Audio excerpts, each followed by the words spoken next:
Good morning, student. Today we will start with chapter Chemical Kinetics.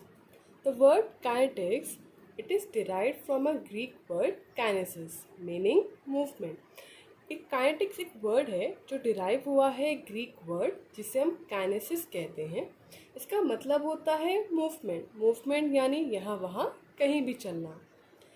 Chemical kinetics deal करता है reaction के rate के साथ और उसके मैकेनिज्म के साथ, यानी रिएक्शन कितना स्लो चल रहा है, फास्ट चल रहा है, केमिकल काइनेटिक्स डील करता है।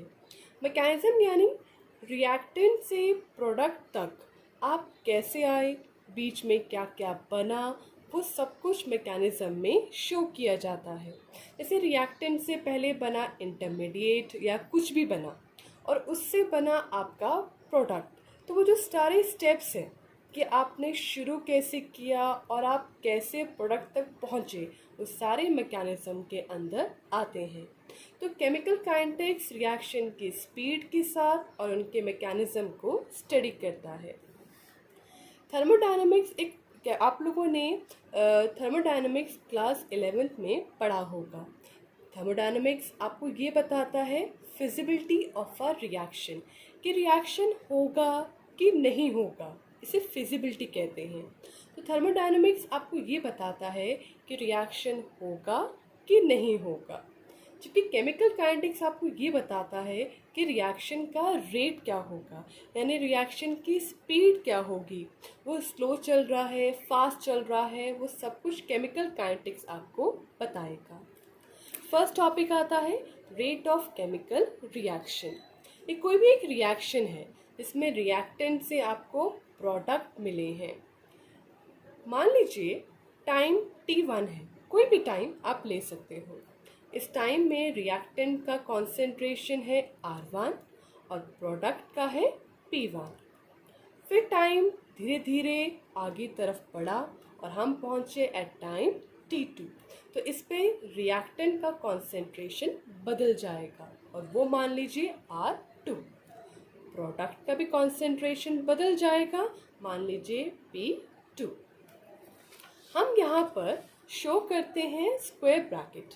Square bracket actually molar concentration को दिखाता है, यानी अगर आप जैसे कि आप रिएक्टेंट को ग्राम किस चीज़ में ले सकते हैं, यहाँ पर हम रिएक्टेंट को मोल पर लीटर में लेते हैं, हम उसका मोलर कॉन्सेंट्रेशन लेते हैं, इसलिए स्क्वायर ब्रैकेट को लिखा जाता है जो मोलर कॉन्सेंट्रेशन को शो करता है। रिएक्टेंट बदले हैं, प्रोडक्ट भी बदला है और टाइम भी बदला है, तो उन सब को हम इस डेल्टा के साथ दिखाते हैं। डेल्टा यानी चेंज, कुछ बदला है, कुछ चेंज हुआ है। तो चेंज इन रिएक्टेंट क्या होगा, ये है आपकी फाइनल रिएक्टेंट और ये है आपका इनिशियल रिएक्टेंट। तो फाइनल में से इनिशियल माइनस कर दो, इन दोनों में कितना चेंज है वो आ जाएगा। उसी तरीके से प्रोडक्ट भी बदले हैं, तो उनमें चेंज कैसे आएगा, P2 माइनस P1। टाइम में भी चेंज आया है, तो टाइम कैसे करोगे, final time minus initial time, यानी किसी में भी अगर आपको चेंज का पता लगाना है तो फाइनल में से इनिशियल को माइनस करना होगा। इनिशियल यानी शुरू का, जिससे आप शुरू करते हो। रेट ऑफ रिएक्शन दो चीज़ों में लिखा जाता है, एक rate of disappearance of reactant और दूसरा है rate of appearance of product. तो पहला है rate of disappearance of reactant, यानी R से लिख रही हूँ। आपका रिएक्टेंट कम होता है, देखिए रिएक्टेंट शुरू में हमेशा ज़्यादा होता है और धीरे धीरे रिएक्टेंट कम हो जाता है, तो इसलिए रिएक्टेंट कम हो रहा है, यानी डिसअपीयर हो रहा है। तो इसका रेट कैसे लिखेंगे, decrease in concentration of R यानी reactant divide bye time taken. आपका कॉन्सेंट्रेशन कम हो रहा है इसलिए माइनस, आपका कॉन्सेंट्रेशन चेंज हो रहा है इसलिए डेल्टा, और ये है molar concentration of reactant divide by change in time. उसी तरीके से rate of appearance of product, आपका प्रोडक्ट बनता है इसलिए अपीयरेंस। फॉर्मूला है increase in the concentration of product divided by time taken. Product बनते हैं इसलिए प्लस का sign. Change in molar concentration of product divide by change in time. तो आपका रेट दो चीज़ों में लिखा जाता है, एक है डिसअपीयरेंस ऑफ रिएक्टेंट और दूसरा है अपीयरेंस ऑफ प्रोडक्ट। इसके बाद नेक्स्ट टॉपिक है एवरेज रेट। एवरेज रेट दो पॉइंट्स के बीच में निकाला जाता है। जैसे कि आप इस ग्राफ को देखिए, ये ग्राफ कॉन्सेंट्रेशन ऑफ रिएक्टेंट और टाइम के बीच में बनाया गया है।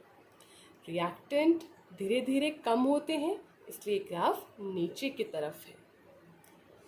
रिएक्टेंट R1 ज़्यादा होता है और रिएक्टेंट R2 कम होता है। R1 है T1 पे और R2 है T2 पे।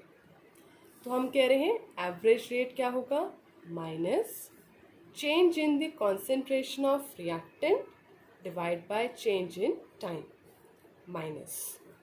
इसको आप आगे लिखोगे, चेंज इन रिएक्टेंट यानी R2 minus R1 divide by change in time T2 minus T1। Product के लिए भी ग्राफ होता है। प्रोडक्ट का ग्राफ हमेशा इंक्रीज होता है क्योंकि प्रोडक्ट पहले ज़ीरो होते हैं फिर धीरे धीरे वो इंक्रीज होते हैं, इसलिए आपका जो ग्राफ है वो ऊपर की तरफ होगा। ये ग्राफ है concentration of product versus time के बीच में। P1 कम होगा और P2 ज़्यादा। P1 T1 के टाइम में है और P2 T2 के टाइम में है। तो एवरेज रेट क्या होगा, change in concentration of product divide by change in time, P2 minus P1 divide by T2 minus T1। तो एवरेज रेट किसी भी दो पॉइंट्स के बीच में निकाला जाता है। तो इतना आपका एवरेज रेट ख़त्म होता है।